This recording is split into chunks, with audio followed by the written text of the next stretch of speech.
Hello and welcome back to my channel. My name is Stephen. I'm a traditionally published fantasy author. Today I'm talking about titles, character names and place names within a world that I've created, talking about some of the different names that I've used. So what is in a name? How did I come up with some of the book titles? To begin with, let's talk about some of the trends that I've seen recently within the science fiction and fantasy community of the last few years to do with book titles. In the past, titles have been quite short on purpose. I think one, because of a space issue to get it on the front cover, and two, to try and make it stick in the mind of the readers, just so they have some kind of consistency, like you have a common word or a common phrase, and then that makes them realise that it's part of the same series when they're browsing the bookshelves, looking down the spines, and trying to make it as easy as possible for the reader to know what it's all about. But some titles of some books have got a lot longer, and maybe this is just another thing, a bit of a change. You get really long titles like The Priory of the Orange Tree, which is by Samantha Shannon, or Seanan McGuire has done a series of novellas. I've got quite long titles, things like Every Heart a Doorway, Down Amongst the Sticks and Stones, Beneath the Sugar Sky, and things like this. So very particular and specific phrases that are not sort of stock words that you sometimes see in a lot of fantasy book, which I'll come on to when I talk about my titles. But then you also get like these science fiction books like Becky Chambers, which have very long titles.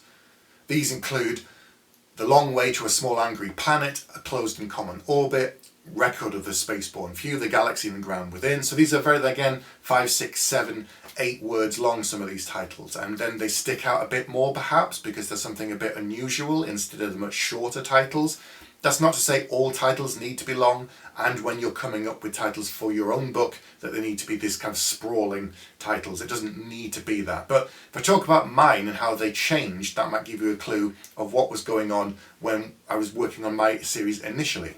So my first book is called Battle Mage, and that actually wasn't the original title, of course. I think to date only one of my book titles out of 10 novels has stayed the same, and based upon the original kind of pitch. So originally I obviously got an agent. There's a video, go and check that out if you haven't already seen it. It gives you the full story of how I found my agent. And I had gone in with this book and she liked the book and she'd not made any comment about the title, but she said it's probably going to have to change. I was made aware of this when I was talking to my agent. Then I got a publisher, Orbit Books, and in the process of working with my editor she said, okay, we're going to need to change this title. Now originally I can't actually say what the original title was because it gave a little bit of a clue and a slight spoiler for the story. So if you haven't read Battle Mage, I won't say what this is. So there's not a spoiler to say the first 3 books, in fact the 2 first trilogies that I've had with Orbit, have very overt magic in them. There was something that I felt was lacking in fantasy at the time when I was coming up with the books in 2012, 2013 and just before. Magic seemed to be a lot more subtle, and I wanted something really in your face and really bold, and all of the magic users are very kind of powerful. They're called battle mages. And so we went around and around on a few titles, thinking having the word battle mage in there in some capacity, the last battle mage or fight of the battle mages or something. And I mentioned common words earlier. You have this in a lot of books, not just consistency of a word across the series, like mage in my case, but you have other things that crop up a lot. Things like the word king comes up a lot, or justice, or queen, or thief is another common one. All of these things that just keep coming up, or assassin, that's another one. There's certain sort of markers or landmarks or milestones that fantasy readers will recognise. So once we'd gone around the houses eventually on the first book, having the word battle mage in there somewhere, we just settled on simply calling it Battle Mage. And this is probably something you don't know at this point, is the publisher will go and do a search to see if there are any other books with that same name. Now, you could have a title that's very, very genetic and quite non-specific. So let's say you're writing a science fiction book called The Fly, but you also find there's a nature book somewhere that someone else has written called The Fly, in which case the 2 books aren't in competition, they're not conflicting, and yes, technically if someone typed in The Fly into Google or The Fly book, you would probably get both versions, and then it'd be up to the person to decide which one they're actually interested in.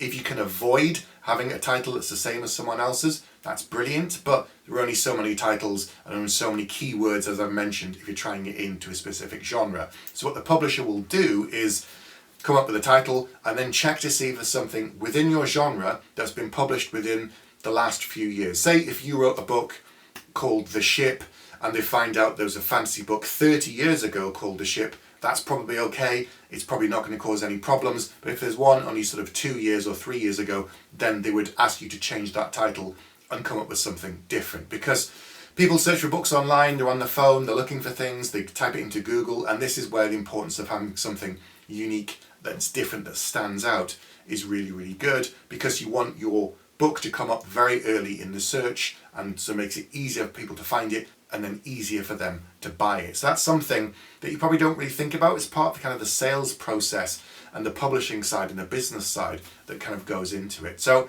we decided mine, first one will be Battle Mage.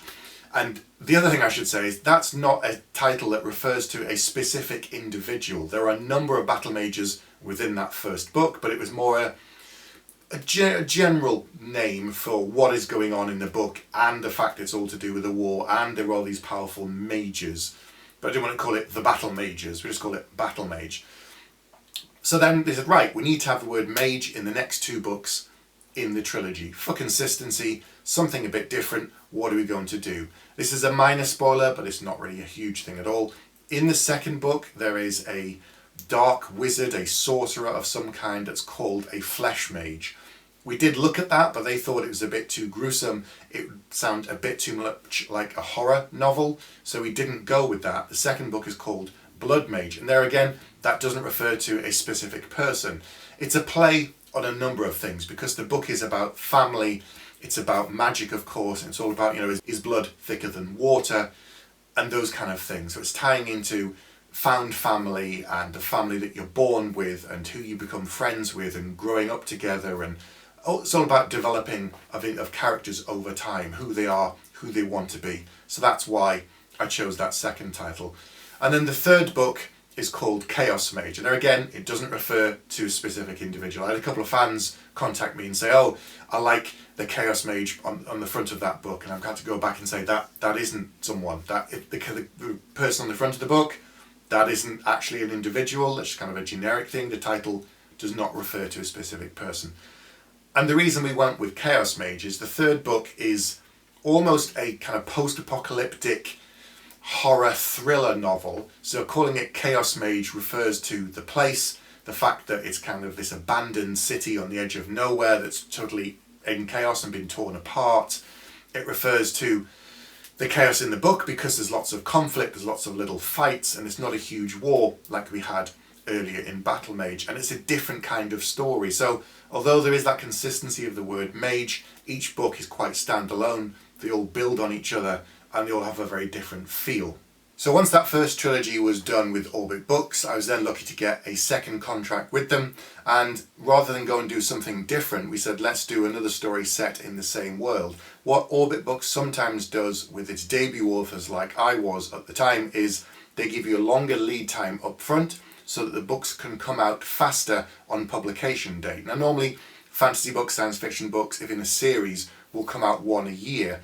But with a debut, when you're trying to build a presence, get your name out there, they gave me a longer lead time up front. So my first 3 books came out every 6 months. I think it was something like September, and then the following February or March, and then September again. So within 12 calendar months, the audience, the readers, had had an entire trilogy, and they could read the whole thing. So then it's like, okay, we're going to do another story set in the same world. We think there's more stories to tell. I thought there was. They were keen for me to stay within that world. So then we came back to the title again. The story has changed, it's something different, and I pitched for book 4, which is the first one in a new trilogy. I pitched a totally different style of title. I think mine was really Seeds of Destruction, because it was about the fact that magic is still an issue. Some people believe that it's the cause of all evil and destruction in the world at that time. Others don't believe that at all. And it's about this kind of conflict. And the publishers sort of said, well, given that we're continuing the story, given that it's set within the same world, even though there's some time afterwards, we want readers to be feeling as if this is still part of the same story. And it is. Now, technically, you can read the second trilogy without having read the first, but you miss quite a lot, and people refer to lots of events in the past, and of course that was on the first trilogy. So to avoid some of that with the issues of the title, we said, right, we want the word mage in the title again for the next three, which is a little bit of a pain and a little bit of annoying for me, but I get it, I understand it. And we went around and we're going to have multiple words, we talked about it, and in the end we stuck with one word. Because I've had one word of the first three titles, let's do one word for the next three as well. So my fourth, fifth and sixth books were Mage Born, Mage Fall, and then Mage Bane. And there again, it's not referring to a specific individual. So Mage Born was all more about the fact that, are children born with magic? Is it something they inherit through their bloodline? Is it something that they're cursed with? And it's all very much around the sort of medieval thing of when they used to drown witches, and are they cursed, and is it their fault, and are they in league with the devil and stuff. And then it's to do with where does magic come from? Is it evil? Is it a dark power? People don't understand it. It's fear and apprehension. And that's very much where it is. And then the second book, Mage Fall, is things get worse, things fall apart. And then the last book, Mage Bane, was more a case of, what do we do with magic? Is it this ultimate evil? Is it something that it can live with? How do we move forward? How do we develop it? Can it still exist within the world they've created? Can people get used to it? Can they see the good in it? And those next three books, so 4, 5 and 6, were one huge story, really, rather than more separate stories as I did with the first trilogy. It's one giant story, really, kind of told in 3 parts. So we went around a bit on the titles, and ultimately I came away happy with them. I think I would have liked something more interesting. I pushed back on the covers on the first 3 books because I didn't want the sort of standard stock thing of having someone in a hood, which can symbolise an assassin, a rogue, a wizard. It happens all the time. So I didn't have that on the first 3 books, but I did end up with it on the next 3 books. And some people prefer the first 3 books, the covers. Some people prefer 4, 5 and 6. It's really up to personal choice. I did do a prequel novella to everything. And then again, I insisted that the title be different. They wanted to have the word mage in again, but I said it doesn't make any sense. There are no mages in the title. Let's not do that. So we didn't. And so that became Of Gods and Men, playing, of course, on Of Mice and Men by Robert Burns. That's what it refers to from the poem by Robert Burns, not the novel by John Steinbeck, although there are some parallels with that story and Steinbeck. So it's a play on both of them. And that brings me on to my new series that's out at the moment. This is the duology behind me from Angry Robot Books. Now, originally it was a trilogy, and in talking it through, the core idea with my agent, I'd written the first book, I told her what the plan was for books 2 and 3, and we talked about it, and she said, oh, why is it a trilogy? And I had more detail on book 2 and some kind of sketchy ideas for book 3, which is how I usually tend to work. I write that first book, I've put a lot of thought into book 2, and then I work on 3. And as I move on the process, when I start working on 2, I'm putting more flesh on the bones of book 3 and so on. But in talking it through with her, I realised there were 2 very different stories. And I'd just gone with a trilogy just because it was the default. That's what I thought I should do. And I didn't have to at all. So the original title for the trilogy were The Coward's Heart, The Coward's Throne, and The Coward's Legacy. And it had to completely change. So the first book was originally going to be called The Coward's Heart. And there again, it didn't quite fit because it's not just about the main character. People think the title, The Coward, refers to one person in the book, given the kind of setup of the book. But actually, it's exploring the nature of heroism and cowardice, and all of the characters, the core ones in the book, could be called cowards or heroes at some point, depending upon your perspective and how you look at them. So while a lot of people think it just refers to Kel, who's the main character, it isn't just about him. None of my titles are so literal, and yet people do take them that way, which is fine. I can't kind of go around telling everybody, but I'm telling you, so you can tell them for me. Thanks. The second book, The Warrior, there again, it's not about one individual. It's about multiple people. It refers to a story that's more about a war of some kind. It's about growth of people. It's about their development. It's about heroism of a different kind. So the story is very, very different to the first book. I wanted to do 2 old-fashioned quest-style novels, but that's just the very base of the book. That's the foundation that I use to tell a particular type of story, and that's not what actually the book is about for either of them. And there again, other people say, oh, it's just a quest novel. Well, that's all you get from it. Great. If you enjoyed it, fantastic. But that's just the foundation, and there's so much other things built upon, which I can't really talk about too much because it would give kind of the game away. But titles, yeah, I think it's one of these things that you could put a lot of thought into it and people will just take one element from it. You can't really do a lot with it. Making titles stand out, you can have a really long title that when someone Googles it, there's only one that comes up.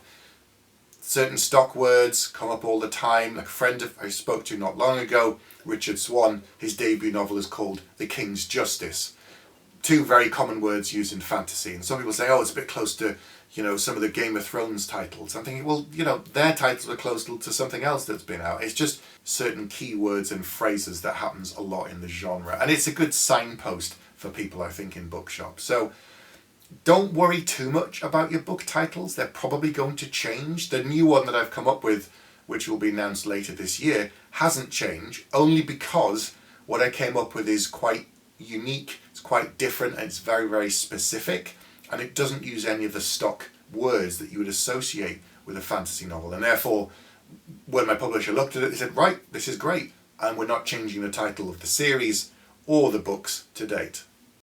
The other thing I wanted to talk about was coming up with names for characters or worlds or particular races or countries, and how I do that with my books. A lot of the time I'm looking for a particular feel or a particular flavour when I'm developing something. So I'll start with the characters, and then I think about what race they are, what nation they come from, and then I think about the influences for that particular country. So in Battle Mage there's a country called Seveldrum, and they're a big race of very large humans, and they were sort of more Nordic inspired. I want them to be very, not Viking-like, but something similar to that. So you have this feel that they're quite a warrior-like race, but they're very strong and very large people, and they're used to war and they're familiar with it. And so I started to think about the names, and I'm always careful when I'm choosing character names. I want it to be something that people can pronounce quite easily, unless there's a specific reason, which I'll come on to. But I know that sometimes one of the barriers that people have with fantasy novels is making names that when the readers look at them, they kind of get it straight away. Sometimes they stumble over names and countries in particular. And so I think about how the names of countries in our world have been set up and have been created, and then you have the base and then the name of the individual. So you have French and France, you have Hungary and Hungarian, and so things like that. And I start thinking, right, what's the core of the country? What would a person be called from that nation? How does it work? If you're talking about an individual, what does that mean?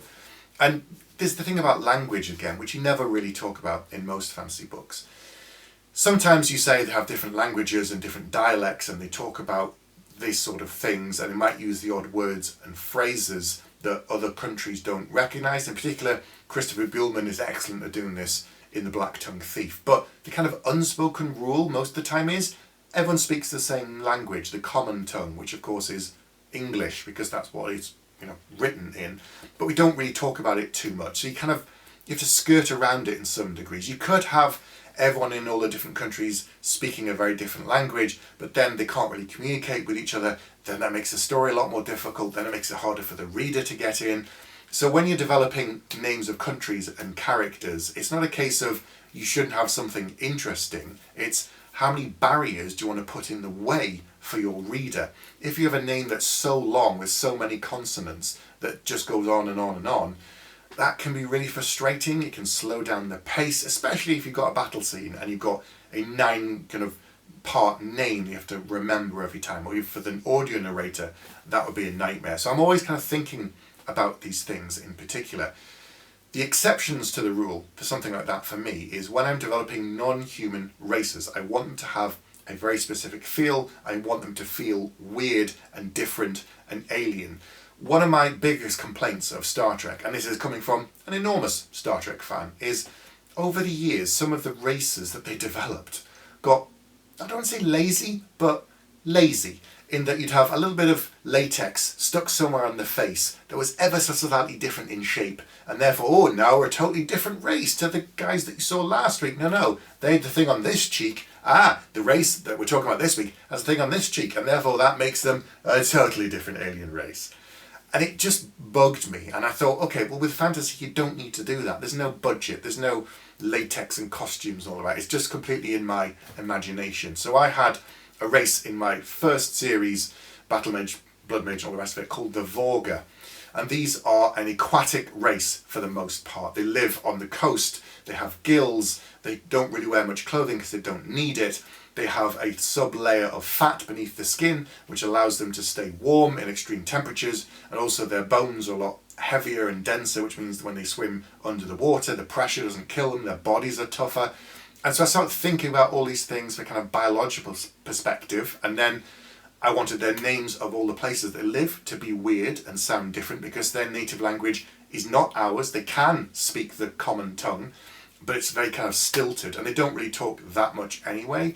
And therefore the names I wanted to all feel odd, especially in the mouths of other characters, because you don't get to know the names of too many of the Vorga.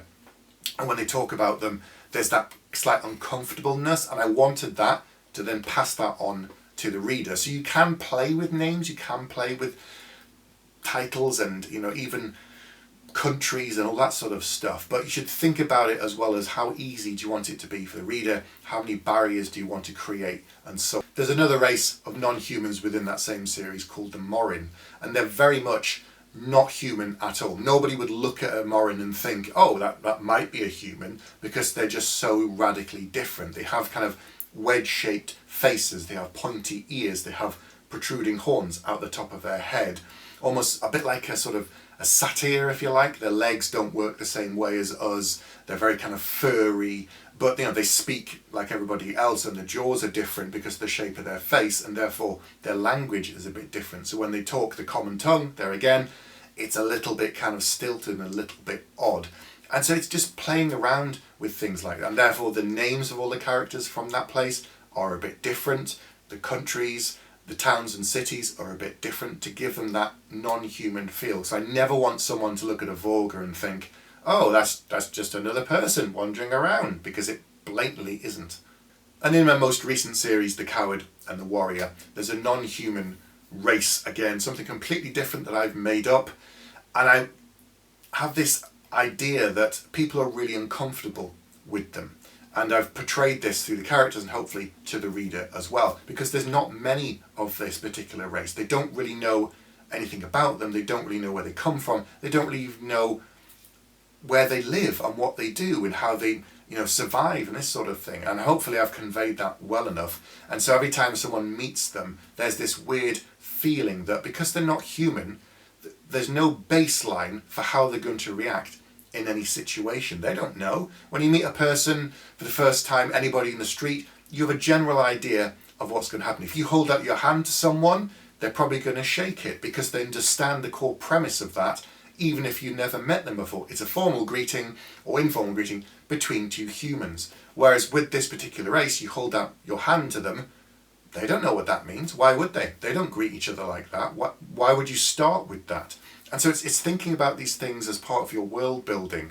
And those are some of the aspects that I really enjoy about being a fantasy writer, coming up with these impossible things that you could never have in real life, whether it's places or people with weird names and cool powers and magic and all of this sort of stuff. And that's part of the kind of the creativity aspect of being a fantasy writer that I absolutely enjoy. And then based upon those individuals, you create a country, you create names, you create customs and religions and cultures, and it all feeds in, and because you're trying to create a specific feel, a specific flavour, and that's very, very important. But going back to the title thing, I would say don't hold on to the titles too tightly. It's probably going to change to some degree. Don't be too precious about it. You know, the publisher has very good ideas about what is going to be the best in terms of marketing, in terms of making it unique, as I said, when people are searching for it, to make it stand out in the marketplace. So come up with something good. It might be that it's so good the publisher says, yep, we've never seen anything like this. This is really unique. This will make it stand out, but also be prepared for them to say, okay, we need to talk about the title. And there'll be some discussion, there'll be some back and forth. It isn't a dictatorship. You don't have to go with everything they say. You will talk to them about it and come to an agreement. And that's what it's all about. So think about all of these things as part of your world building, whether it's names of places or characters or book titles, and think about it. The business side as well, I think it's good to have that in the back of your mind. I could touch on two other aspects to do with names. There's so many other things I could talk about, but I won't in this video. So that's all I'm going to talk about today, but I'll be back very soon with another video.